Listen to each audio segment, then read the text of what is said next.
conference. I take immense pleasure and privilege in welcoming and introducing our resource person for today, Mrs. Carmelita Francis Xavier. Carmelita Xavier is a professional corporate trainer with 26 years of experience in diverse industries, including finance, hospitality, and education. She possesses comprehensive hands-on experience in administration, sales and marketing, and training with impactful communication, verbal and written. In addition to her responsibilities for all training matters, she also oversees a crucial part of organization which covers personal development of corporate clients in the area of communication that brings a whole new level understanding and ensures wholesome application in the professional and personal development of an individual. She was on several occasions, she was the speaker for the international seminars and conferences in USA, in India, and also in almost all the parts of Malaysia. Just please close your videos. So we're going to start in. Covers personal. She is known for her bold and impactful presentations on specific needs and able to produce results in a demanding environment. She is known for her exciting delivering skill that derives for years of experience as a member of Toastmasters International, where she served as the president of a club and also served in the district level. She has competed and won in numerous speech competitions over the years. Carmelita holds MBA degree from Asia E University and diploma in human resources. She is very much fond on cooking and gardening. She spares free time in doing gardening and cooking. Carmelita is not new to Auxilium College. Already I have invited her as the guest speaker for the same international conference, I think 5 years ago. It was a Women's Day celebration. So International Women's Day celebration. She came as the chief guest. She came to Vellore and she was there with us as the chief guest. She's a good friend of mine. I'm very happy to introduce her. And I'm thankful also for sparing us time with us. She's a person of down to earth and a religious person, God-fearing person. We are gifted to have her today. Thank you, Carmelita, for joining us today through Zoom. Sparry, I know you're in a hectic schedule. Thank you very much. She's not only have given an appointment here, even for next week, we are conducting a FTP. Even for that, she's one of the speakers. Thank you, Carmelita, for accepting our invitation whenever we come. Whenever we ask you, you're always free, ready to help us. Thank you very much. Thank you. And I also welcome all the participants. So thank you. Yesterday's response was really good. And thank you for participating even today. So your presence made the program a successful one. Thank you very much. Thank you, Mr. Dinesh. Yeah, it's over to, thanks for the warm welcome, Dr. Beulah Suresh. It's over to Carmelita Xavier. Hello, good evening, Vanakkam. My name is Carmelita Xavier and I am from Malaysia. I am so happy to be here today. I am very grateful and thank God for the gift of Dr. Beulah, who has been so supportive of me being there a few years ago. And today I said yes to her because she is very consistent in her desire to bring education to the girls that she works with. So thank you, Dr. Beulah, and thank you, Dinesh, for making this possible for me today. I'm very happy to be here to share with you a little bit on this topic that is very close to my heart, and it's called Rediscovering You for Post-COVID Success. And I know that some of us had listened into Madam Shirani yesterday, and she shared some very important points, which I will also reiterate today as well. One of the things that she mentioned specifically yesterday was the new normal. Because I'm from Malaysia, we have not really called it a lockdown here in Malaysia. We called it the restricted movement order, where we were told not to go out or for a certain time. We were not allowed to leave the house unless you need to go and get something for yourself. Letters were issued by the employers if you were told to work, but most of us remained. Everything was closing and we remained. And somebody told me this yesterday when I was talking to them about this program. They said they can't wait for things to become normal. And I was telling her this, and I kept thinking about this. There is not going to be a normal. There's going to be a new normal. That's what Madam mentioned yesterday. There's going to be a new normal. And that new normal can only be embraced by each one of us if we rediscover ourselves during this COVID season.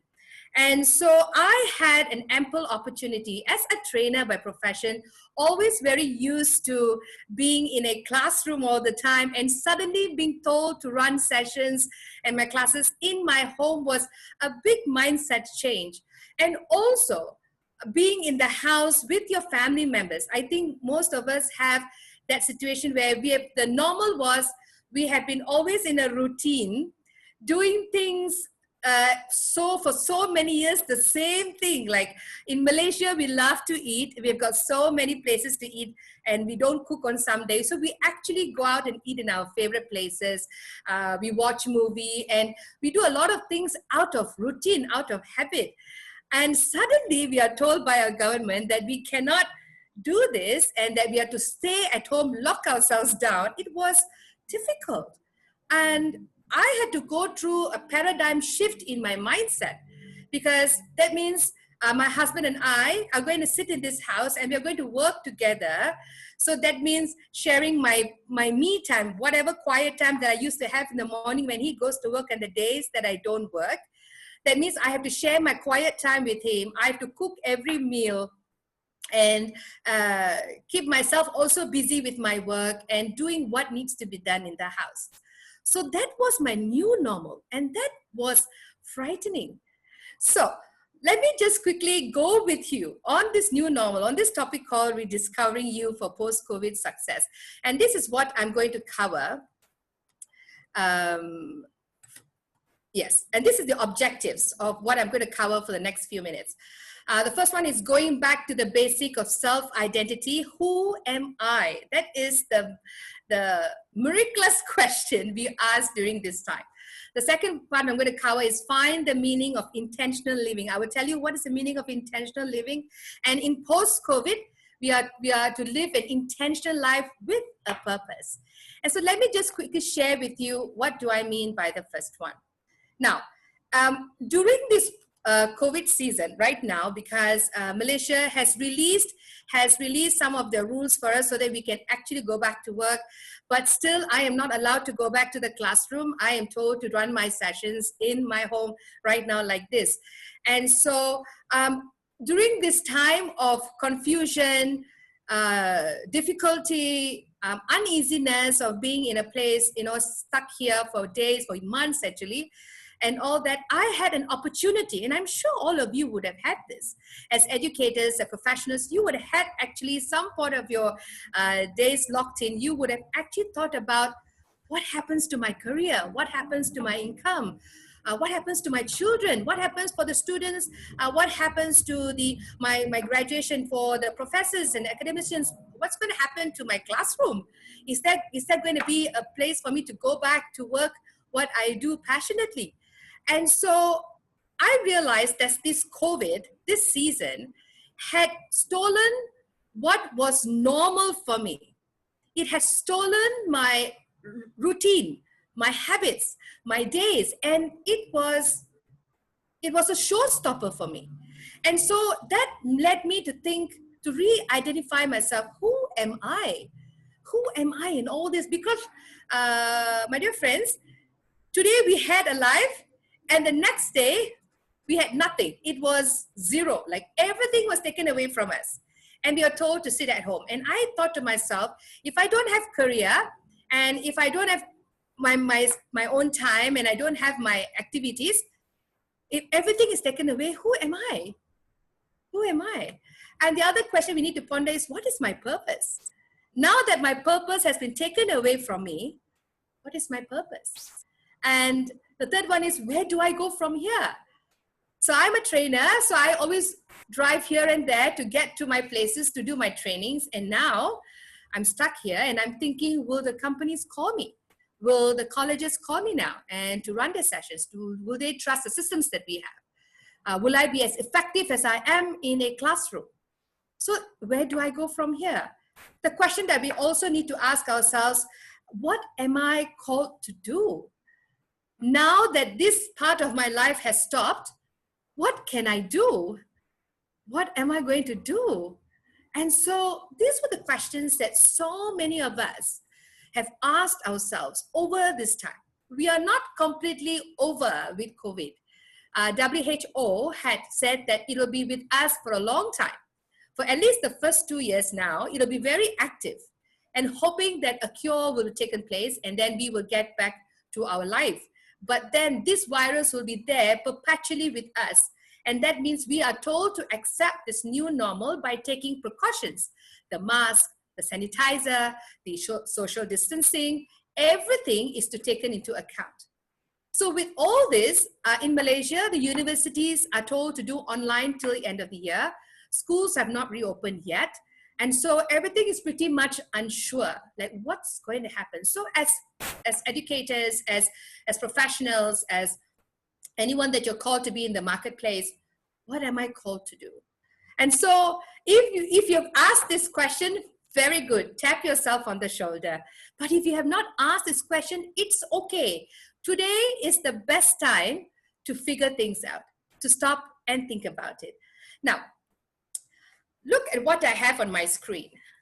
There is an onion. All right, let's look at the onion that has not been peeled yet. And so many of us have been walking all this while before COVID entered our lives. We have been walking around like this sheltered onion, very mysterious. People do not know us because we have covered ourselves so perfectly that nobody can penetrate into our lives. And we have been walking around with all these unique talents and giftings, and everything is hidden inside us. Nobody knows us more than what they see on the outside. But today, because of COVID, we are forced to chop ourselves into half so that we can start peeling layer by layer. Layer by layer. And what are those questions that you need to ask in order for you to rediscover yourself, to prepare yourself for the success for the COVID days ahead of you? Number one, ask the first question. Who am I today?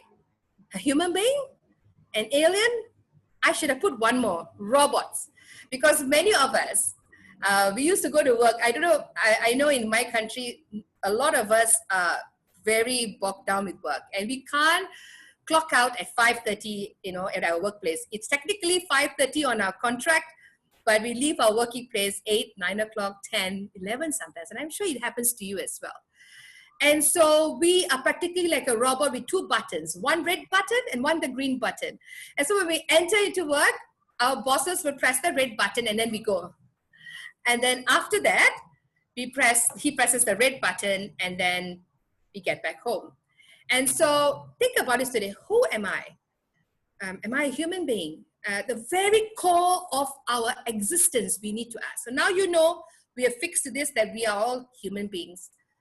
Number two, what roles do I play? What roles do I play? Husband, wife, daughter, son, mother, father, sister, brother, grandfather, grandmother, daughter-in-laws, son-in-laws. What are the roles that you play? Why is this very important? Let me explain to you. When before the COVID took place, we were all busy running, doing our stuff, meeting up with deadlines, and really, I've people here in Malaysia, I got friends, and I used to do this once. We will drive around closing cases and businesses coming in, and we had to do reports after reports after reports. And, it's nonstop. Even the professors in the universities have to do reports here as well. So many reports. And so what we do is we bring back the work, back home, and then we start doing our work at home as well. And so it becomes a role that we not just left it in a workplace, in your university or in your marketplace, but we bring it back home. So we become professors at home. We become formators at home. We forget what is it to be a husband, to be a wife, to be a father, to be a mother in a family. And when I hear a woman say, I'm very open to women, I run lots of programs for women because women are so special to my heart, but not that I'm against men, because I run those sessions as well. But as a woman, from a perspective of women, when we come back home, we are to remove that cloak of a professor or whoever you are in the marketplace and come back playing that role that you're called to be. Before, you had a choice, but right now, we don't have that choice. And so today at home, you are the homemaker, you are the husband, you are the professor, you are the father, everything in one place under one roof. So sometimes when women tell me, I'm only a homemaker, it's not just only a homemaker. Homemaker is also a vocation by itself. A husband is also a vocation by itself. A father, a mother, a sister, a brother, that is a vocation. Are you, my question is, in this time, are you downplaying your roles? Number 3, what are my gifts and talents today? So in my country, there was a sudden surge of new activities, meaning we have people, women and men who have never cooked, who started to cook. We had men and women who never baked, but started to bake. And so that is why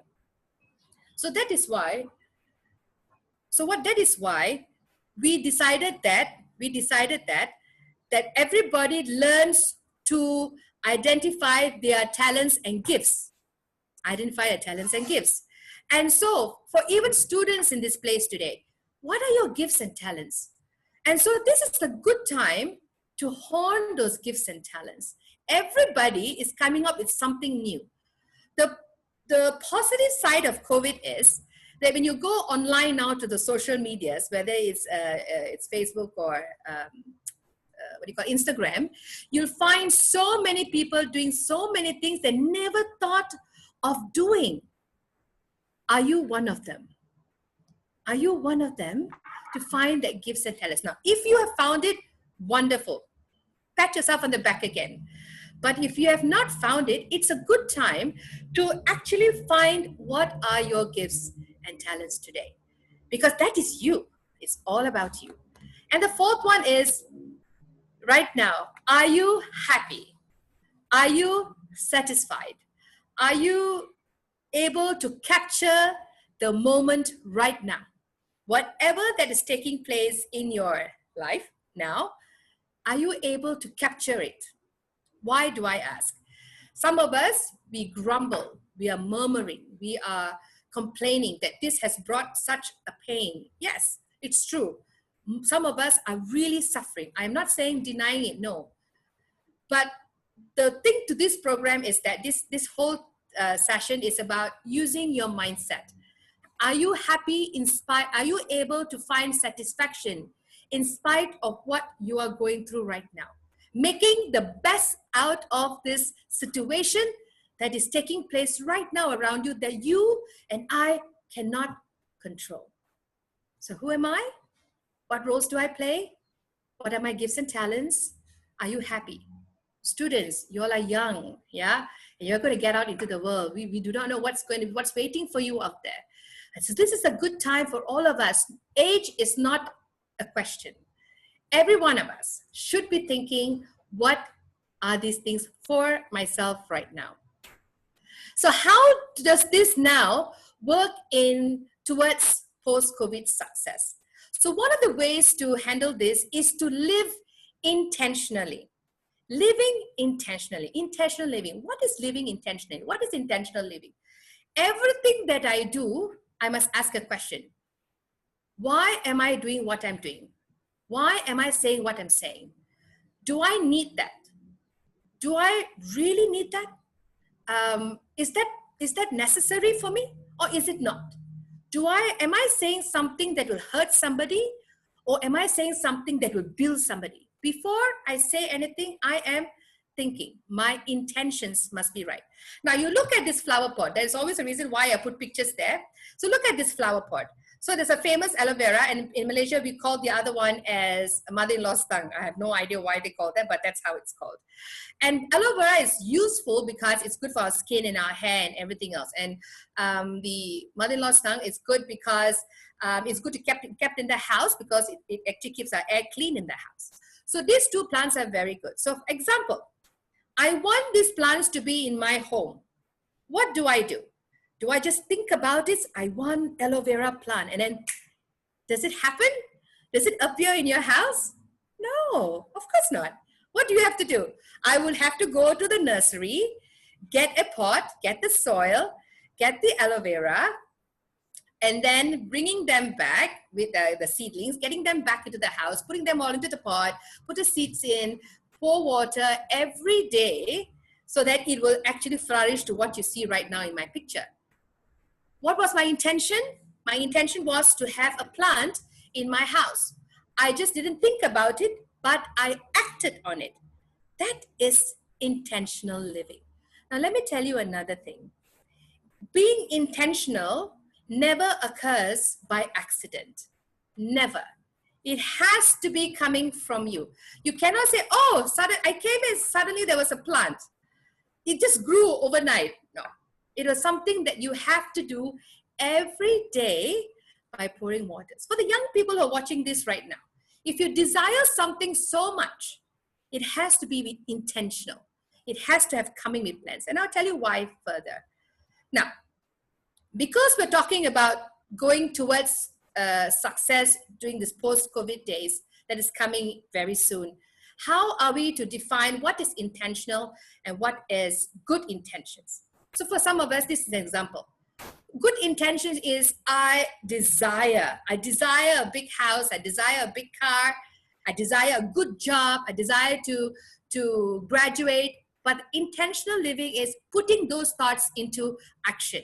So if you want to graduate, you better study hard and work towards your task and your assignment so that you can get graduated. For the other professors and academicians, if you desire to be in a different level in your seniorship, how do you do that? By putting your work into action. Your wish, I wish for a comfortable life, but there must be a purpose. How do you just wish this? But we need to have a purpose. If I want to have a comfortable life, I must plan. All right, I must make sure that I have a house, and a wish is I have a car, I have a family to work with, I've got a good job. That is purpose. Someday I will be a doctor. Someday I will be an engineer. But intentional living is today. Today, I have decided to be an engineer and I'm going to work towards it. Today, I'm going to be an even more bolder professor who is bold and encouraging. That's going to be today.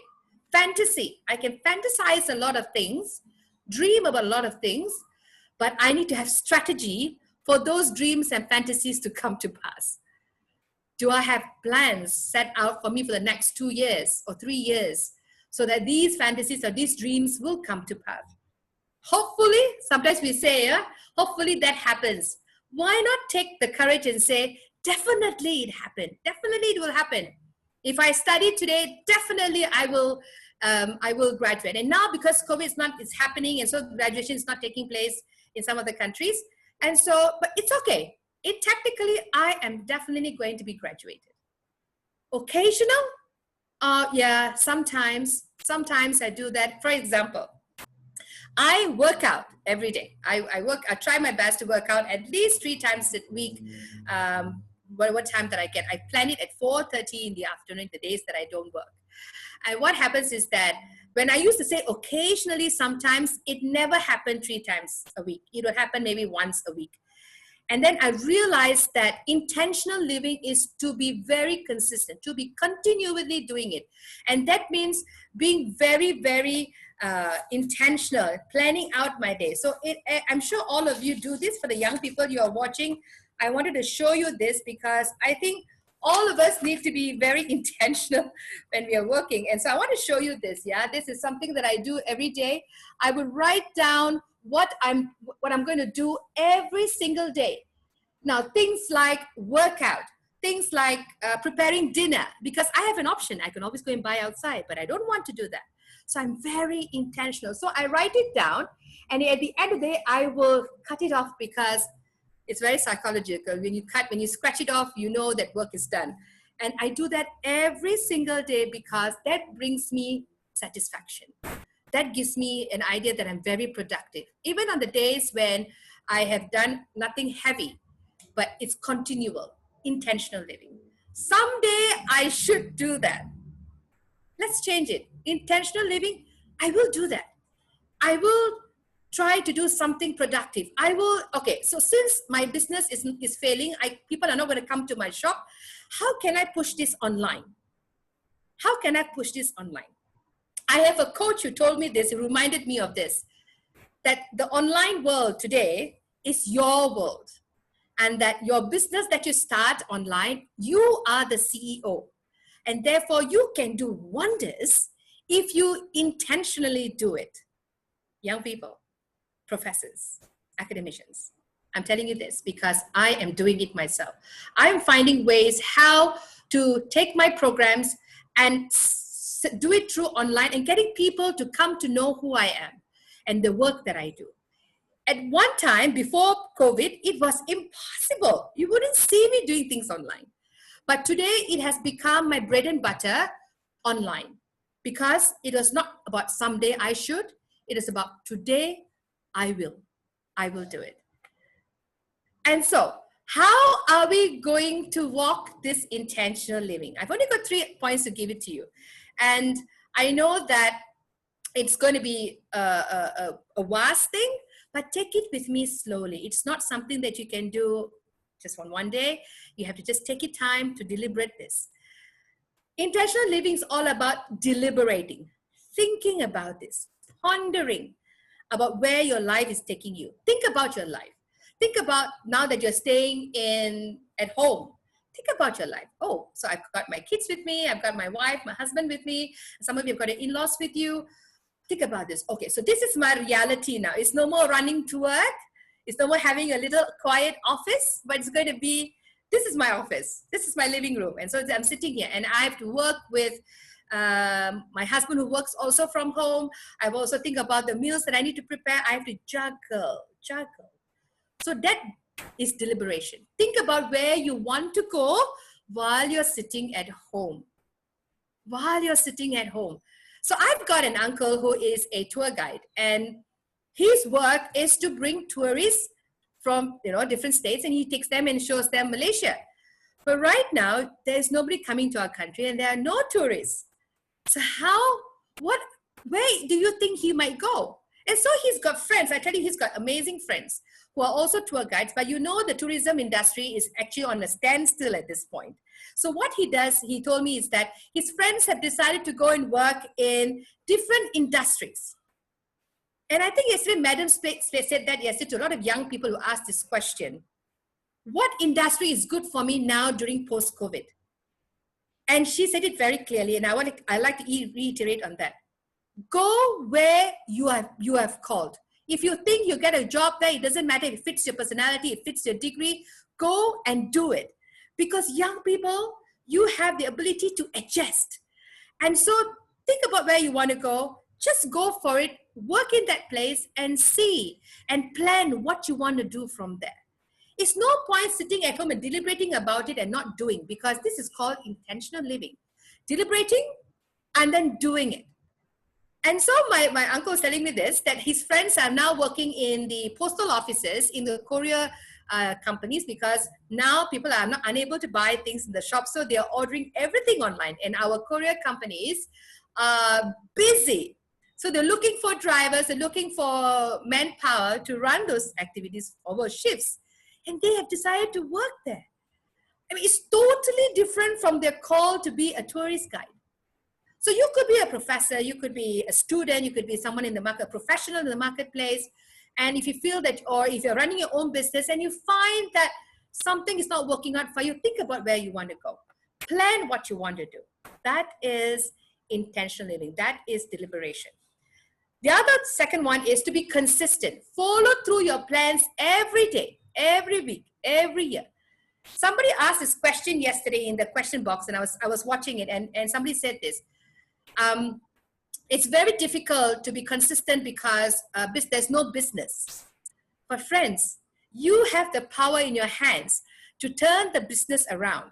And if you know that is your call into that business, you will follow through it every day because you don't have a choice.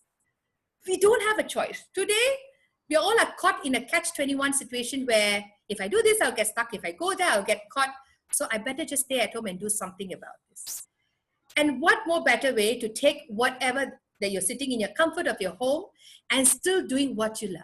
Consistency, follow through. That is why this diary is so important for me, because I am following through my plans every day to ensure that I am doing what I am so passionate about. And willful, making a choice. Intentional living is making a choice. It's not about dreaming. It's not about fantasizing. All that is good, but it must manifest itself into action. So I make a choice. I continue to make a choice in the midst of your challenges and obstacles. You continue to make a choice. You cannot tell me, madam, I cannot because I'm having it rough and I don't know what to do. Sit down, take a breather, breathe in 10 times, breathe out 10 times. And then think to yourself, I need to make a choice. What can I do? The next best alternative. Are you opening yourself to new things? So this is called intentional living. Thinking about it deliberately, consistently, and willfully, making that choice. But with this, there must be a purpose. Now, if you're finished checking with who you are, what is your role that you play, where you're called to be, where you're told to be, and your 3 points of being consistent and willful. And so, what is your purpose? After you've done all that, what is your purpose? What is your purpose, friends? So someone said this yesterday to me, saying that there is no purpose. This is life. Life throws you to hell, so you go into hell. It's not true.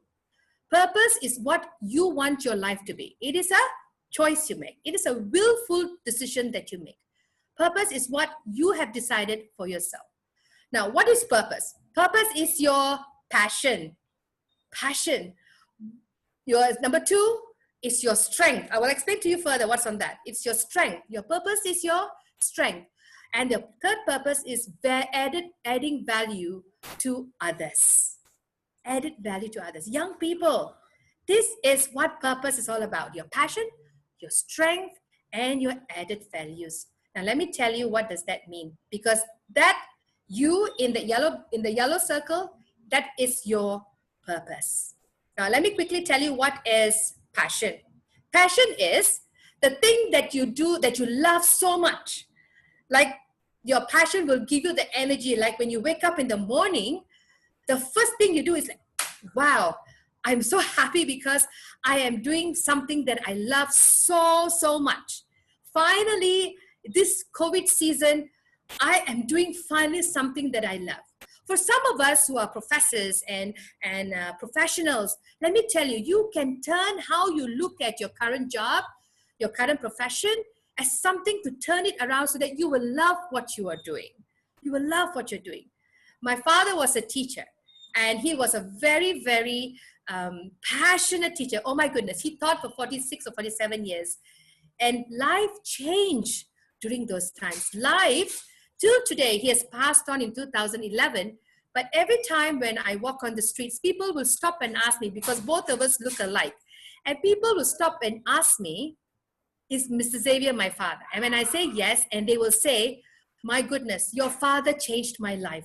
And all my life, friends, I saw him, he had hard days as well. Sure, he was not smiling all the time because there were some difficult students and there was difficult days. His health was not good on some days, but he still wanted to do it because he knew what was his purpose. His purpose was to change the lives of the young people who came into his fold.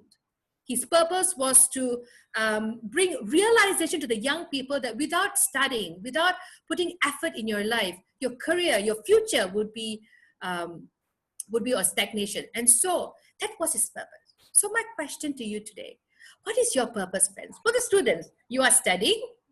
You're studying something that you desired. Well, maybe sometimes, you find yourself in a course that you may not like. But how are you going to turn that around so that you will enjoy what you're studying? So again, this is all in here and bringing it down to your heart. I know people say this to me, oh, madam, what's here? It takes a very long journey to go there. It is long. But it all depends on how passionate you are in what you're doing. What is that one thing that makes you get up in the morning? Number 2, your strength. Oh my goodness. I believe that this is one of the most powerful thing that I would definitely recommend everyone to do. Your qualities. What are your talents? What are your gifts that make you so unique? No one is the same. So I remember this. People tell me this because I deal with a lot of young people, and they tell me this, oh, madam, everybody's doing the same business. And if I were to do it, then I'm just like them. Hey, there is no limit to what you can do. If there's 20 people doing their business, think about this. What is your gift and talent? And how I can make this different and unique using my gift and my talents. Because your gift and your talents and your uniqueness will open opportunities for you. There'll be big doors opening for you. When I started off my career as a trainer, I was in the banking industry, then I was in the hotel industry, in the hospitality, and then I became a trainer. I never thought I would take on what my father did as a teacher. I never knew that. But I remember on the first day when I was told to teach the university students English Basic Foundation the foundation year. And I remember having these foreign students in my class, and I was concerned because I was not thinking of becoming a teacher at any point. And I remember as soon as I held the pen at the marker board, at the whiteboard, holding the marker pen, I knew something broke in me, like, wow, this is what I wanted to do. This is what I was born to do, to teach. Because every time in school, I don't know whether you would do this, but every time in school when you were young, the teachers will ask you, what is your ambition, Kamalita? And they'll ask me to write an essay. And I would say teacher, because my father was a teacher and because I saw how passionate he was. And I wanted to be a teacher. But today, after so many years, in the last 13 years of being a trainer, I found that this is what I'm so passionate about. And today, right now, in this COVID season, I have taken a new change in how I do my trainings. I've come up with topics that nobody would even have thought about. And even if they did, so what? You are unique. And so the way I present will be unique. Not everybody can do what I do. And so that's what makes me unique. And so not only that, because of your uniqueness and your talents, you are able to help other people, not only yourself, but you're able to help others as well. And that's what I mean by adding value to others, value added to others. When you are doing this, you must think of how I can help someone else to also do good, to do better. Someone is waiting for you outside there to raise them up. Like someone did this for you, now you need to do something else for someone. I go by this motto, the more you give, the more you receive. And that is so true. When you're very free in your information, when you're free to impart your knowledge as professors, when you're free to share your skills as professionals, when as a student, when you've got a certain knowledge you want to share to your next classmate, to your fellow colleagues, that makes you a bigger person because that is your purpose. Your purpose is not only for me, myself, and I, but it's also to share me with whoever that I'm in right now. Be it now at home, be it in your circle, also now right now with your online friends. These are the people that needs awakening. And you are the people, the person in charge of that. So this whole rediscovering you is not just about me. But when you're looking after yourself and you're looking out for somebody, you will grow massively because then you will stop focusing on your own situation, how bad it is, how poor my business is. You will stop looking at it because now you're focusing on something else. So you're taking your experiences And you're sharing your talents, your giftings, and your knowledge with someone else. And as you're doing it, you're also getting new ideas. And then you will come back and you implement this in your business, in your classroom, in your modules, in your studies. How cool is that? And so that is your purpose. So let me reiterate again. Your passion. What is your purpose? Your passion, your strength, and you're adding value to others. That gives you the passion, the purpose. And hint, this is only possible when you are deliberate, thinking about it, consistent in your plans that you have planned, and willful, making a choice. There's no such thing as, yes, you cannot control COVID, but you can control the situation that you are in right now. There's something that's happening to you. There's something that's happening to you. And if you're unable to control what's happening to you, maybe you need to step outside and look at it from an outside view. How is this? I'm unable to take control of this. What shall I do? Step outside of it. Try not to get into it so much that you get swallowed by that negativity. Step outside or get a third party. Help you to see how this particular challenge can be overcome. I remember Madam said yesterday that spirituality plays a big part. And as Dr. Biola said, that I'm very, very a prayerful person, because every morning I get up and I sit before my God and I am in the Word, I'm in the scriptures, because I think that is intentional living, being deliberate, being consistent, and being willful. And that helps also in your looking for a purpose. That's me. That could be you as well. So in summary, I want you to remember this as I'm going to stop here. Who am I? Think about this. Who am I? What are you called to do? And intentional living. Think about what you're going to say. Before I'm about to scold someone, is what I'm saying going to be helpful, or is it going to kill somebody? Be deliberate about it. Or I want to do that business. Should I do it? Should I do that? What are my pros and cons? Okay, now I need to follow up with some plans. I need to talk to somebody. After talking to somebody, after talking to your coaches, talking to your teachers, talking to your counterparts, and then make a choice. There's no time frame for this. Time frame is only what you want, how fast you want this. It's all about you. It's all in your plans. And thirdly, to identify your purpose. And how do you identify that? Check on your passions. Oh my goodness. That is a good place to start, because you know who you are.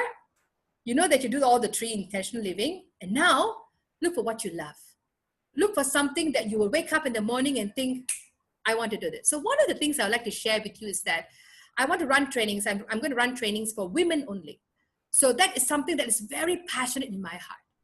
And so what is yours? That I will wake up in the morning and I think, oh, I know women will like this. I know my brothers and sisters from the other industry will like this. So I'm able to put that into perspective. Strengths. What are your strengths? And what is it that you can help someone else so that your life gets better? We are living in a very selfish arena. Like we are always thinking about ourselves. Huh? As long as my family and I are fed, we're okay. Yeah, sometimes it's like that. Yes, I must tell you that. Sometimes I have my down days as well. Oh my goodness, definitely. Sometimes I just shut the world out so that I can think on my own. But then at the end of the day, when I remember why I started this project in the first place, why I started my career in the first place, why I studied what I studied in the first place, that keeps me moving forward. That is why you need to have all this, because if you don't, you will be aimless. You will not have a direction. Because the title is Rediscovering You Towards Post-COVID Success. So you must have a direction towards that post-COVID season. But is there a plan? And if you've not started it yet, it's not too late. It's not too late. Embrace this moment right now, friends. Embrace and capture this moment right now. And very quickly, a reminder, life begins with a purpose. If you're telling me that I don't need purpose for my life, I beg to differ, because it starts with a purpose. That's why when you wake up in the morning, you have something to do. We don't want you to be treated as robots or aliens. We don't want you to go through that. I don't want to go through that myself. I don't want to be like robots, because all my years in the industries, I was feeling like that. I mean, that's me.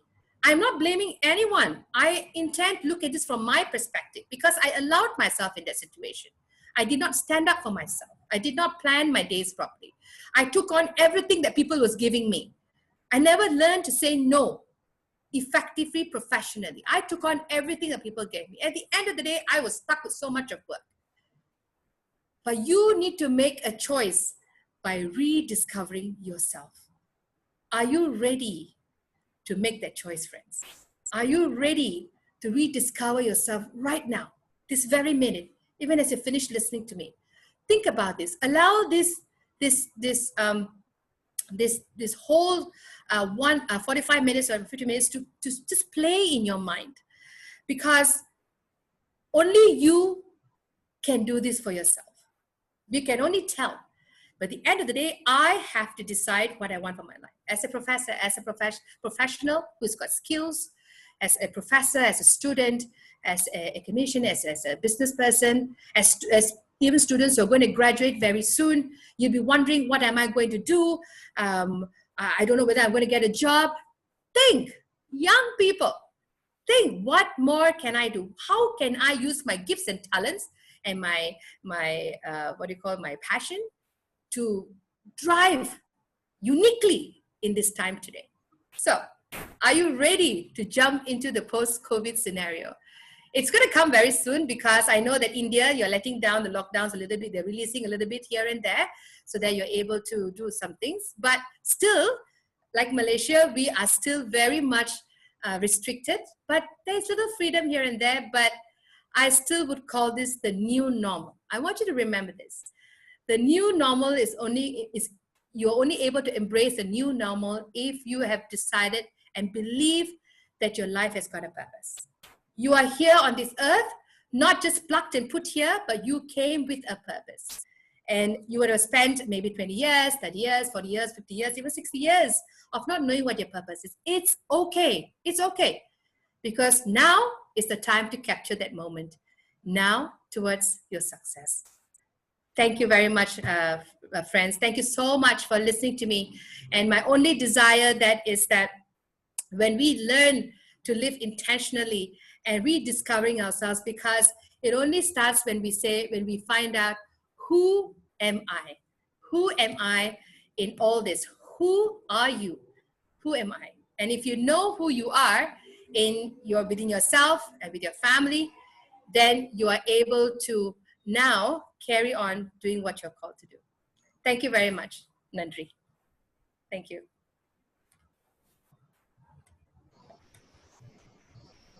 Yeah, thank you so much, Carmelita ma'am, for your excellent inputs. And we have a lot of questions has been asked in the FB live also, and then we have questions from few people over here in Zoom also. So one question I can just pick that. So many of them are not able to follow their passion due to their family pressure. So because of that, they are getting into the wrong path or taking wrong career. And what advice would you give to them to overcome these circumstances? Okay, so it's not only in India, but also in Malaysia, where many of us have been taking up modules or subjects that are not of interest.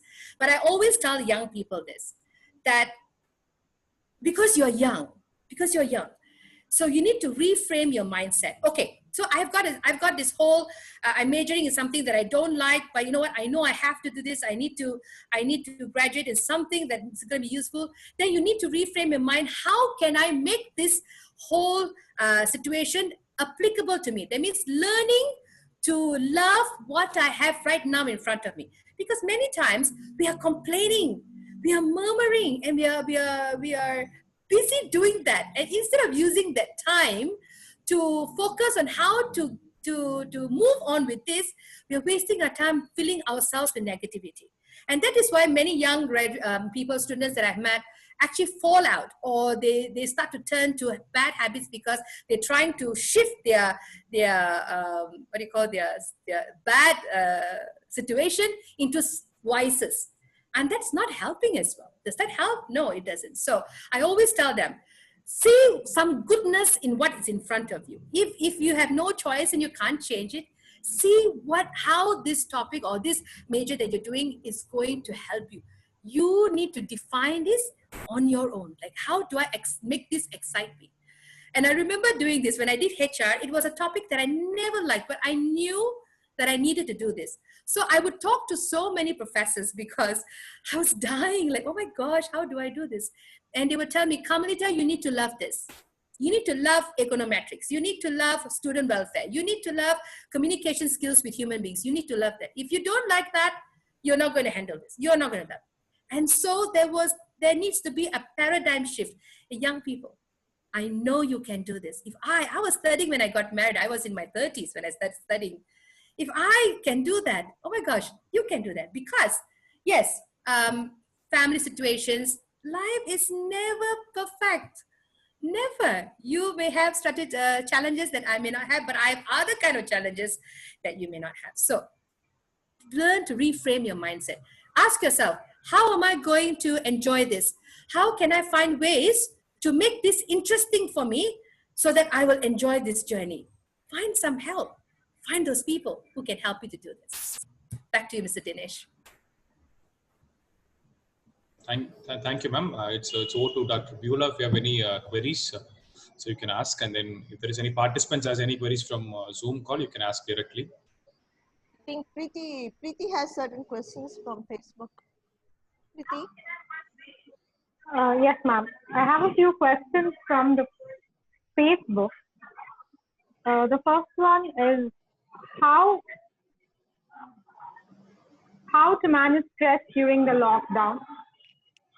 How you manage stress during lockdown? Oh, okay. Yes. So one of the things, I love this question. Thank you so much. So one of the things that I do is, because I get stressed on some days as well, like I showed you, I will write down what are the things that I need to do. I write it down, everything. So very intentional, because you get stressed because you're unable to see, or you're seeing in the sky all these things that you need to do. But when you put your stress onto a paper, onto your book, you find that everything is in order. And as you are doing it, you find that, oh, it's not so stressful after all, because I can do this. I think that I can complete. And so your eyes need to see it. Many times stress takes place because you are unable to see it. And so you are clouded by the imagination. And because we've got such a strong, powerful mind, we will start to imagine the problems that will come with those workload that you've got. Imagination, that's where it kills us. So you beat that stress by writing it down. So every day in the morning, I will write down all these things. And then I look at it and I think to myself, it's not so bad after all. At 7 o'clock at night, every day when I finish my work, I will look back at my list and I tell myself, I am done. If I cannot do some of the things, if it can be pushed to another day, push it. Yeah, but don't strain it, because let me tell you, I was a queen of stress. And over the last few months in COVID, I have decided that I refuse, it is a decision, intentional living, to refuse to be stressed, to allow circumstances to take control of me. Now, I take control of those situations. Back to you, Preeti.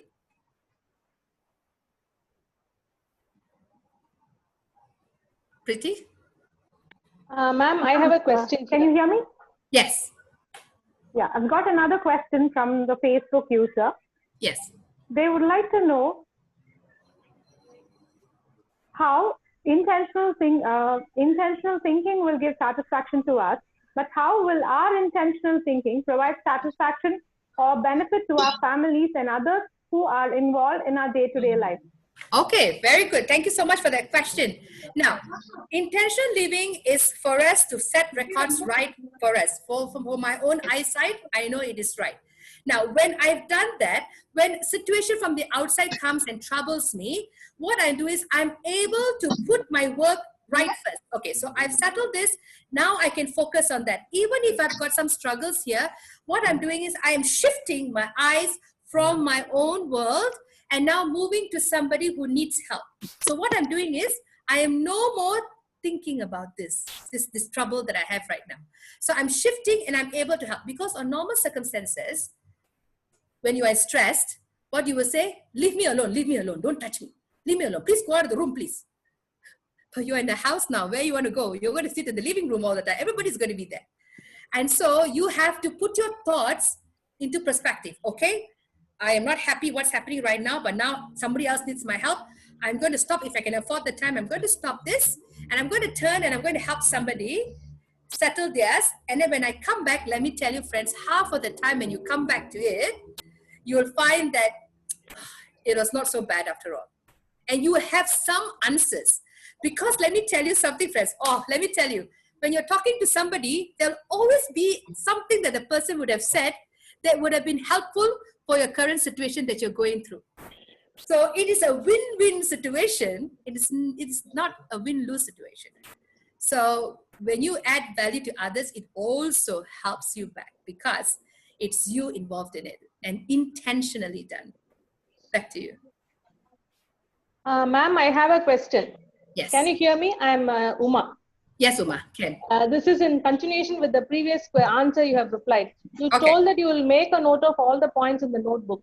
My question here is, suppose if you are not able to achieve any of the things that you've listed in the notebook, one day, okay, fine. Second day also, okay, chalega. What happens if this continues for 3 or 4 days? The mistake is in your part or the situation? Oh, okay. So so this is good, because I am very intentional, because there is a word called procrastination. I think you know that very well. And all of us procrastinate, whether you could be the highest dean, you could be the highest person, you could be the prime minister of all, we procrastinate because it's in us. But the intentional living is that you are aware of this habit that you have. And so you intentionally keep yourself looking at your notebook. So again, Uma, one day you missed it, okay, never mind. It happens. You got other things coming in. Second day you missed it, I would be a little bit concerned, because, I didn't finish. That means all your work is going to come in on the third day. And if the third day you're missing it, because then your work is accumulating. Then you ask yourself, why is it I'm unable to complete my work all the time? Intentional. Ask yourself, is it because I'm taking on too many things? Is it because I'm not learning to say no tactfully? Or is it because I've got this bad habit that I've not attended to yet? Procrastination. We all have this. I have it as well. But whenever I'm on my diary, I'm always writing things, everything in detail. So can you see now they're in colors already? I'm finding ways of making sure that I'm able to identify them with colors. And once I've done that, I know that, okay, today it's done, I'm happy. I also have a sticky note on my laptop as well. The one that's online now. You can do that and keep that. By the end of the day, whatever time you're finishing, Uma, cancel it, strike it. So that keeps you from procrastinating. So it's again back to you. Unless you are in a very hardcore situation, very hard, and you cannot seem to finish your work, then it's okay, because you know it's not you. But you need to define first whether it's me or is it the situation all the time. If it happens once, if it happened twice, if it happened 3 times, this is how you need to look. And let's see, is it situation? Is it me? You need to wait. You need to see for yourself. Back to you, Uma. Beautiful. Thank you. Thank you so much. Thank you, Uma. Ma'am, I have another question. This is Preeti here. Yes, Preeti. It's from the Facebook user again. Students and the youth of the current scenario are spending most of the time on online games. So how do you think can parents engage them? I guess this is a question of a parent. Sorry, online games, is it? Yes. And what's the question again?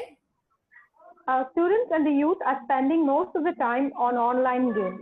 Okay. How can parents engage them and take them away from these games? Okay. I like this question because my mom is watching in as well, so she knows that this is something that is very ongoing. Yes, today online games is very addictive. Yeah, it's very addictive. Why it's addictive is because we have, as a player, we have not given ourselves time frame. So parents, I've seen this happening over and over again. Parents say, okay, you can play with the game, but parents ought to give a time limit. All right, you only can play for 1 hour. And after that hour, you need to let go. You need to stop. Yes, there will be a war in your house. Definitely. Definitely your kids are going to make raw and you'll be considered a bad mother or a bad father. It's normal. But remember, parents, you are not put in their life to be their friends. You are supposed to be their parents. You're not their friends. And so parents need to have this balance of loving them and disciplining them and still holding them close to their hearts. That is what you're called to do. So today, many of the parents have lost this control. Many adults have lost this control with their kids because they have allowed it for a lot of reasons. Number one, if the child is sitting in the room, it's quiet, I'm happy because it's not out there doing something bad. That's an escapism for the parents as well. But today, that has backfired to the families because now they're hooked onto it. So preferably, time frame should be given to children, to youths, to young people. Young people are listening here, if you're spending 8 hours, 7 hours, or wee hours in the morning doing this because you're telling me that, oh, madam, because I'm so stressful, I have to play this game, something has gone wrong because there is such thing as self-control. Remember, yesterday, madam said this, and today I'm saying it. We are human beings, and human beings have got will, and you have a choice. And that choice is to decide whether you are going to take control of your life. And half of the time, the games, I don't know what games you play, but nowadays games are very, very violent as well. So parents, time frame, lock those times, stay with it, don't waver. And I'm sure that there will be war, but you know what? You will win that war because my mom and my dad won that war over us. They gave us time to play video games, but it was only 1 hour and 2 hours maximum. And that's it. You never saw the computer after that. And today we don't even look at it anymore. So that's what we need to do. Preeti. This is Uma again here. To continuation with your answer, what is your say on the transition from virtuality to reality? As in education? Yes, because almost all for the past 40 days, all the students are with their laptop and the various technical gadgets.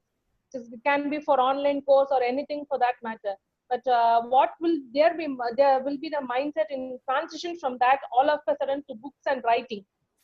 So there would be, as a trainer, from a perspective of a trainer, there would be a little bit of a challenge because they're so used to being online and everything provided to them, and you're talking to them, they can even switch off the video. If they don't want to see you, if they don't like you, they'll just switch off the video.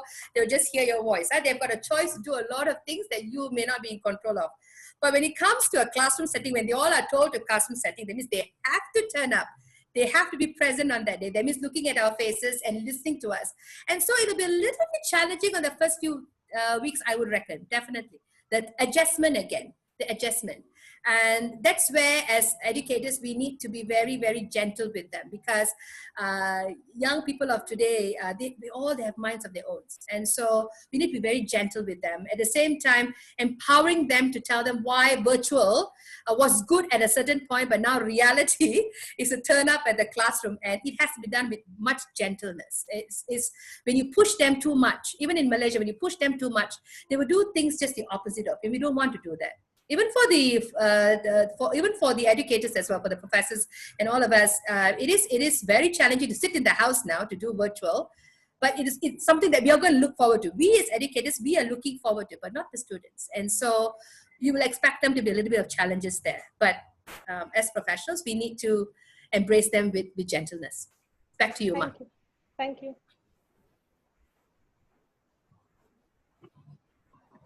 Ma'am, got another question again.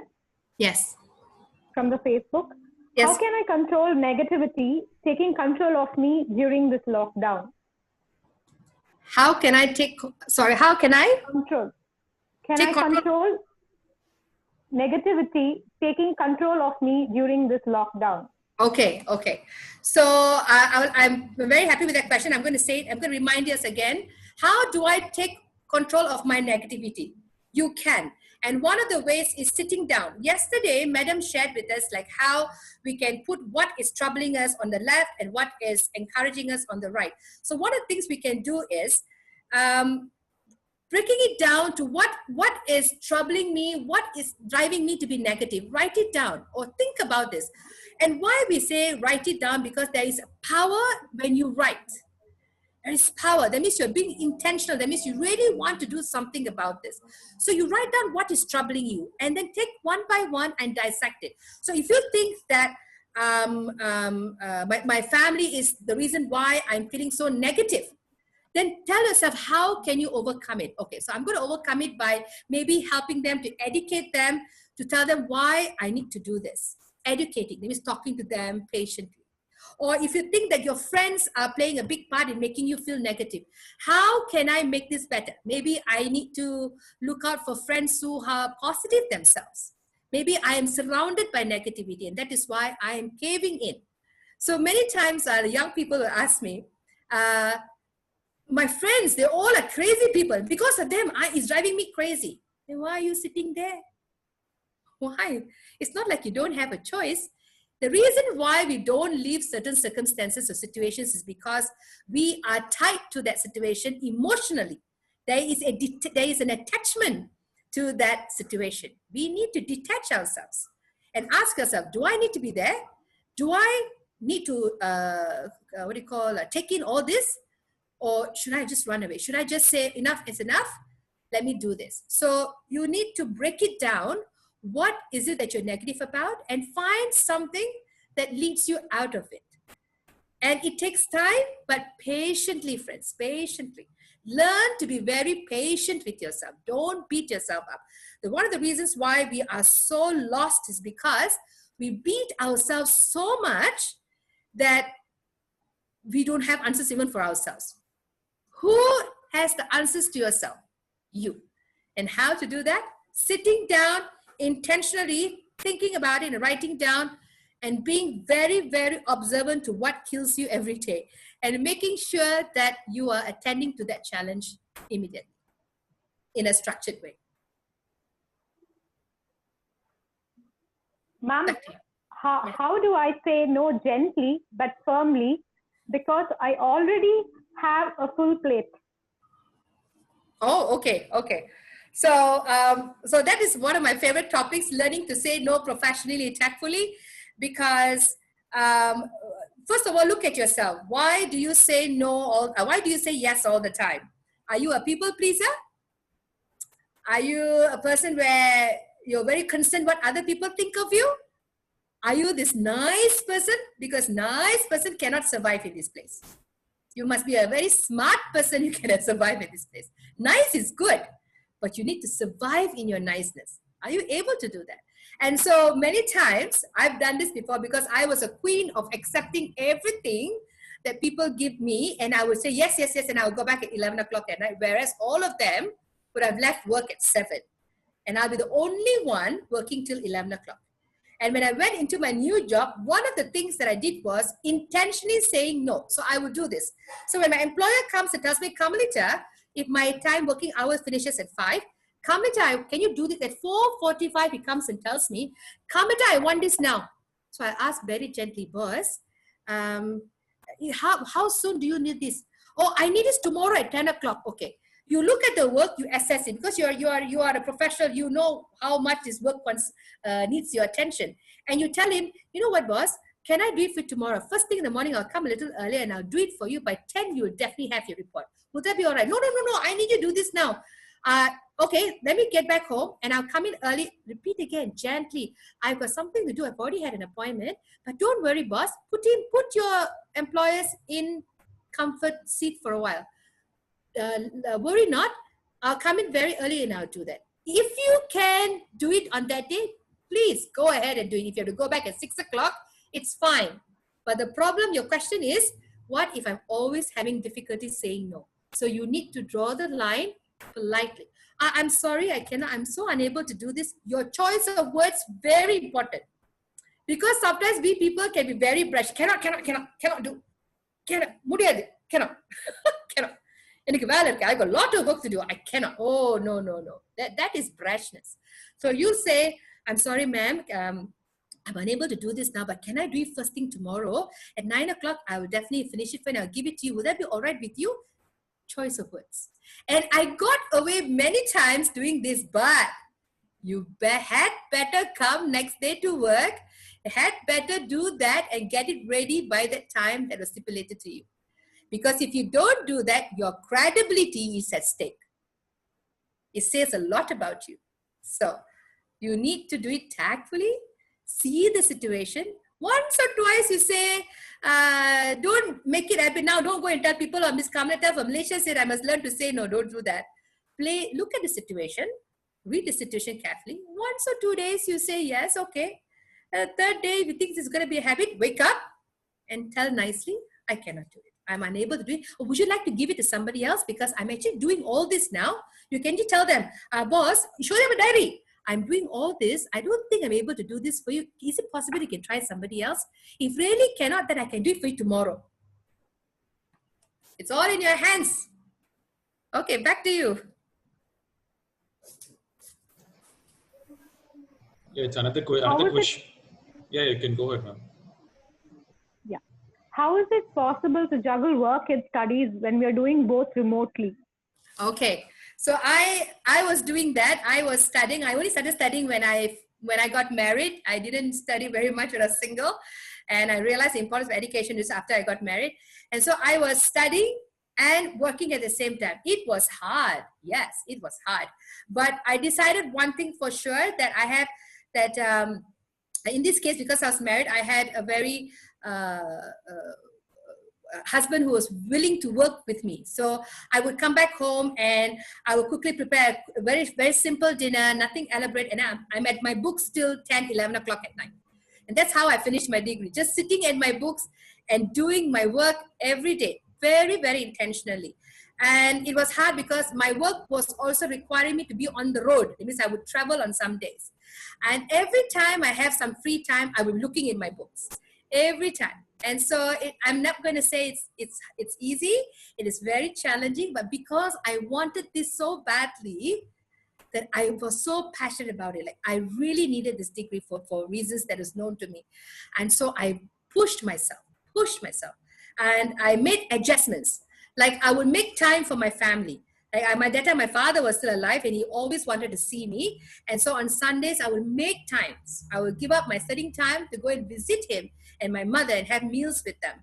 And by back of my mind, there's always this thought, oh my God, I have to study. But you know what? Mondays start again, plan my days again and sit down and I study. And that's how I manage. So it is possible. If you have kids, study with your kids. You know, there's sometimes they need to see that you are also someone to look up to. And so when you're telling them to study and you are studying as well, study with your kids. But if you're a young person, schedule your days, have a planner, work at it.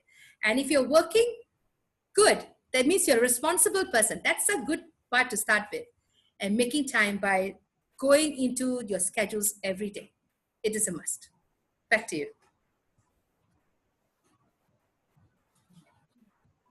What e-books would you recommend for reading during this lockdown? So one of the books that I'm reading right now is from John C.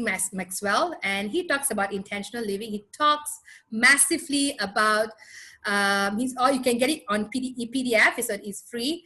And he's got a lot of workbooks. That means you do reading and then you also do workbooks as well. So the last 3-4 months, I've been focusing on John C. Maxwell's teaching on leadership. And because I deal with people in my ministry, in my work as well, how do I lead people without making them feel that they are being pushed? So gently pushing them. So John C. Maxwell, I also do Stephen Covey's as well. It's one of my favorites. These are the old authors which have got such gold nuggets. And I embrace them so much because everything has got workbook where I can reflect and do, which is very good for me. And that's how I came up with such a theory to follow through in my own personal life as well. Thank you, ma'am. And one more question was, now as students, though we have chosen a good scopeful domain, as soon as COVID ends, there will be a huge job hunt will happen. So how to make us unique when make our way towards your dream job or a goal? Okay. So thank you for that question. It's a reality not only in India but in so many places today.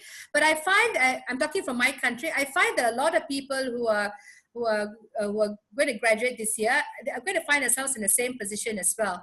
But the one thing that I remember Madam said yesterday, and I would say the same thing as well, that we need to be very creative right now, yeah, because there will be times where not everybody's going to get their job. So what are you going to do? What you're going to do? And so you need to be very creative at this point. So you need to go back into your talents and your giftings. What are you good at? Like for instance, I'm good in my I got the gift of the gap. I only knew that when I was in my early 20s, and I realized that this gift of the gap would actually bring out the best in me. So I went into Toastmasters, where they trained me, they honed my skills, where I learned how to articulate my words so clearly that it gets people to just listen. And so that came there. And so when I had that skill, and then I quickly jumped into, after many years, I jumped into training. So if that is your area, then think about how you can make this, these gifts and talents be useful for you. Because these gifts and talents are not, it's not something that is meant, it's just not, it's not that, it's all inside you. It's time for you to take it out and say, okay, I've studied a different domain, but I am not too keen now because I'm not going to get a job. First thing is, do whatever that has come to your doorstep. If you've got a job that is not in line with what you studied, it doesn't matter. You are young. Go and do it, because it is the experience that makes you a better person. And while you're working, you never know that your gifts and talents will shine out in that place. And then you find that, oh, okay, so I like what I see. Now, how can I make this better? Then you start applying. When things get better, apply to another place or move on to another department. And then you walk yourself up the career ladder, and you find that after 5 years or 6 years, you find that you've moved on to 2 industries, and you find that finally you found somewhere that you fit in. But in order to find that fit in, it's like a puzzle. Huh? You have all the puzzle pieces, so you're trying to fit. Yeah, and then you cannot fit, you change. You cannot fit it. That's how we need to be. You cannot fit, you change. Cannot fit, you change. But are you grumbling? Hi, this piece not fitting. Nonsense, lah, this piece. Are you going to throw it away? Or you're going to find ways to fit it, and then once you fit it, that's where you belong. But you need to take in whatever pieces that is coming into your life right now. Yeah, because this is a situation that we are not in control of. So you take in whatever you get now. Do it positively. Don't grumble, because not only you is suffering, everybody is suffering. But you will be unique because you are going with a positive mindset. Like, it's okay. I may not like this job, but I'm going to get some experiences, and I'm going to hone the experiences and my skills. And you never know where this whole job that you're doing now will take you in a few years' time. Be patient with yourself. Be open to your skills and your talents and your giftings. Back to you, Dinesh.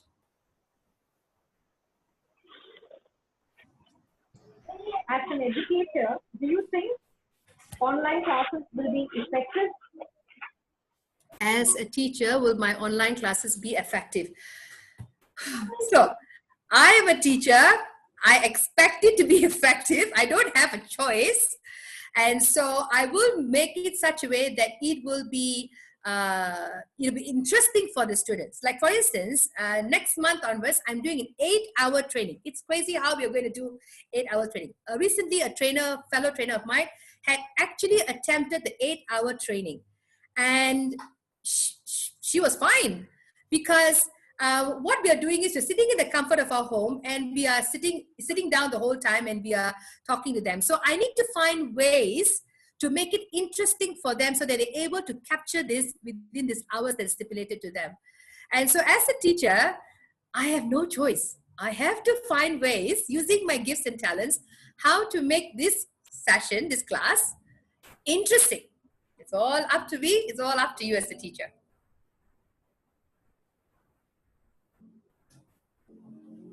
Back to you.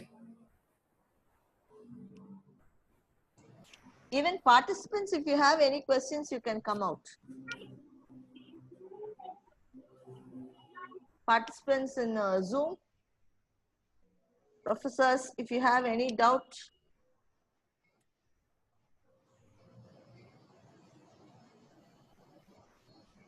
do you agree that the human interaction and human element of teacher can be better than an online sessions? Oh, definitely. I mean, it's nothing like a face-to-face interaction. Definitely, I'm a very old-fashioned teacher. I am a trainer. I miss my classroom. I miss it so much because I love meeting people. I love that's something that's very close to my heart. I'm a very people person, but today I am forced to be in front of a laptop, and I make the best out of it. Like I try my best to engage them in conversations before my training starts. I get to know them. I get to know what are the situations, what are the challenges that they're going through. And that's the only way I can connect with them virtually. Because if I'm with them face to face in a classroom, I'm able to sit down with them and have coffee with them, but not in a virtual. So I spend a bit more time in finding out their struggles before my classes start. So that way they know that as a trainer, I'm very open to them, that during the session, they are more open to share with me things that they wouldn't share on a normal, in a normal class, the normal day, they wouldn't share it. And so it is a big difference. And I'm sure many of you will also think that definitely face-to-face beats it all, definitely. Dinesh. Yeah. So is there any other questions from the participants? So I think Professor Srinivasan has put a question. How networking is helpful during COVID situation? Well, networking it's actually very powerful these days because you have the system with you. You have got all the media with you. And so one of the things that I do is keeping in track with them. It has become so possible networking through online, via online. Like my world has opened up by networking with them. Like everything is done online, like this, or your WhatsApps or whatever, because I find that this is so much faster and better than classroom style. Like because I work with several training companies, and whenever they want to pursue a certain topic, they would have to call and they have to check with very limited resources. But being this virtual right now and with this online thing, it has opened up my world to networking, to find people that are also interested in what I'm doing, and also finding out there's so many resources out there that also makes me want to jump and get into it as well, and thinking, why did I think about that?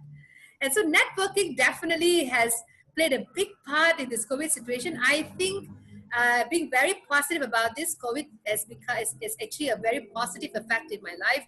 It has got its down days, but the positive part is I have jumped out of my comfort zone as a trainer, as an educator.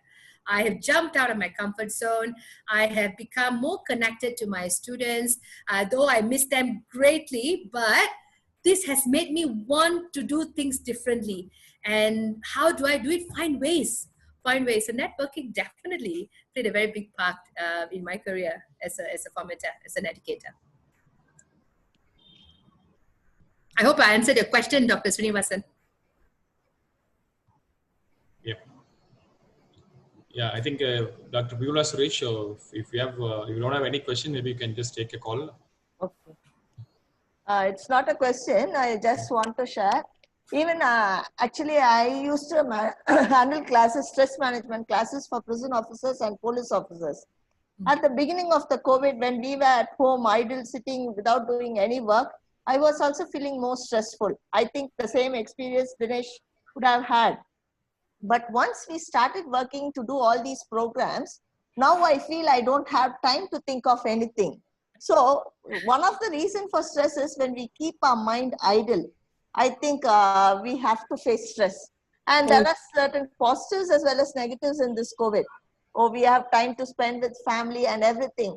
So as our college is a women's college, and whenever I interacted with most of the women faculty, not only in my college and other faculty, they felt, ma'am, only when we are coming to college, we are taking rest. When we are at home, always we are in the kitchen doing there's no time to sit and take rest.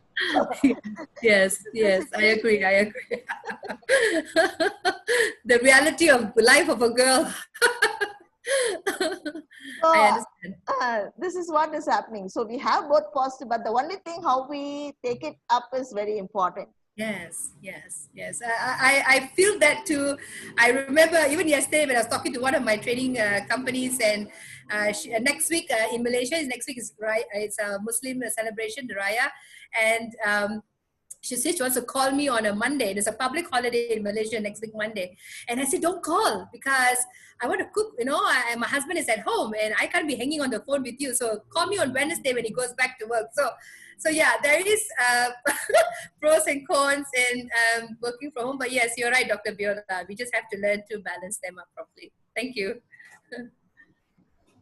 I think Dinesh, it's 4:30. We can wind up. Yeah, sure.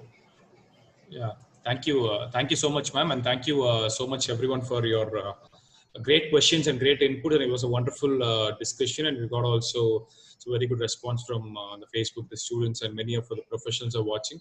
So thank you so much, Dr. Carmelita Xavier, for sharing our insights. And it was a powerful speech and then powerful interaction with the audience.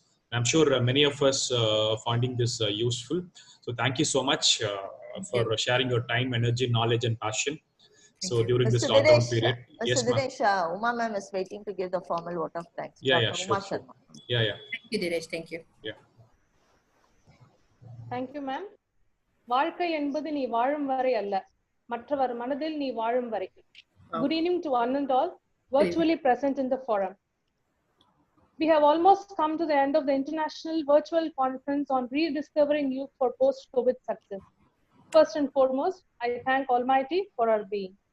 I take pride in thanking our superior, Sister Alice Katie, Principal Dr. Sister Regina Mary, Vice Principals, Dr. Amala Valarmati and Sister Jacinta for all the support they have rendered to us. Thank you, sisters.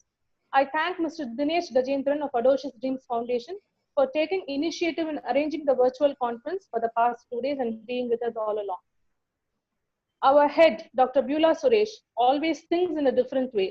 She was the one who told in one of our meetings that during COVID, let us plan for a conference and not for a normal webinar. It was really a different thought, ma'am. Thank you, ma'am. I'm keeping the speaker, Ms. Carmelita, at the end for a purpose. From the bottom of my heart, I thank Ms. Carmelita Francis Xavier for the crystal clear explanation on rediscovering you for post-COVID. The Tamil quote is especially for you. Your sweet smile and the flow of explanation will be always in our hearts all along. Thank you. Your insights on self-identity, the onion theory was extraordinary. The intentional living, aloe vera, deliberate, consistent living, willful and purpose was mind-blowing. The intentional living with a purpose, what shall I say? There are no words for me to explain more. I hope many of the participants will start having a diary, as you have mentioned. I will also start thinking on that.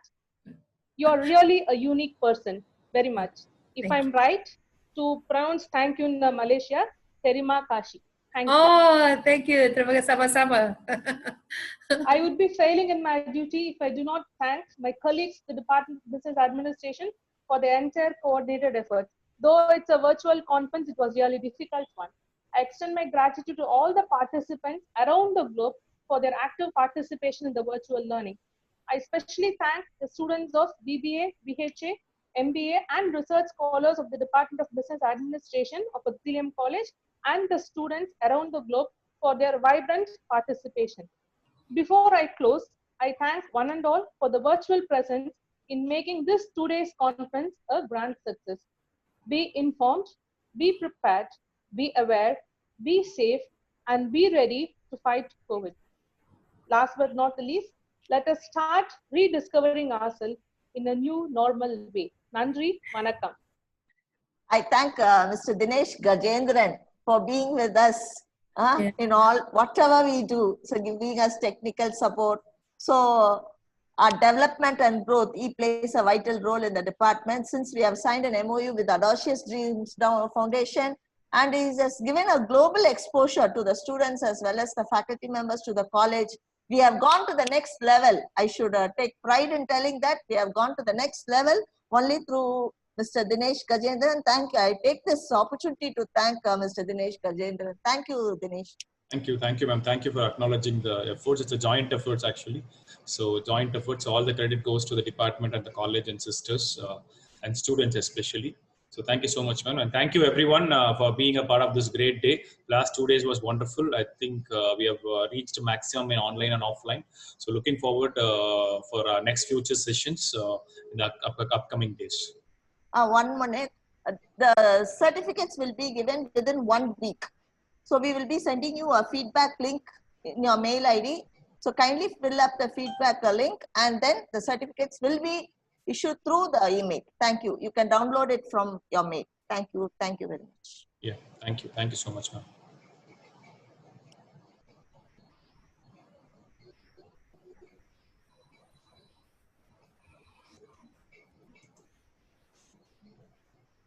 Yeah, I just stopped the live streaming.